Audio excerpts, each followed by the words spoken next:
ഭാരതത്തിൽ അവതരിച്ച അവതാരങ്ങളിൽ വെച്ച് ഏറ്റവും സർവശ്രേഷ്ഠ അവതാരമൂർത്തിയായിട്ടാണ് കൃഷ്ണാവതാരം കണക്കാക്കുന്നത്. എന്താണ് കൃഷ്ണന്റെ മഹത്വം എന്നാണെങ്കിൽ, ഏത് വേഷവും ചേർന്ന ആളായിരുന്നു. ആര്? കുട്ടിക്കാലം മുതലേ ആ പേര് തന്നെ കൃഷ്ണൻ എന്നാണ്. കൃഷ്ണൻ എന്ന വാക്കിന്റെ അർത്ഥം എന്താണ്?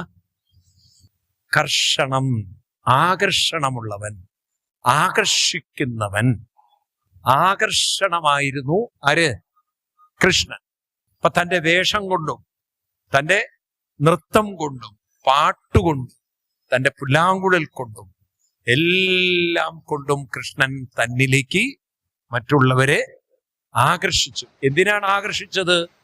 അവരെ പതുക്കെ പതുക്കെ ഉയർത്തിയെടുക്കാൻ വേണ്ടിയിട്ട്. കൃഷ്ണൻ തന്നെ ആരാധിക്കാൻ വേണ്ടിയിട്ടല്ല, മറ്റുള്ളവരുടെ ജീവിതത്തെ ആരാധ്യമാക്കാൻ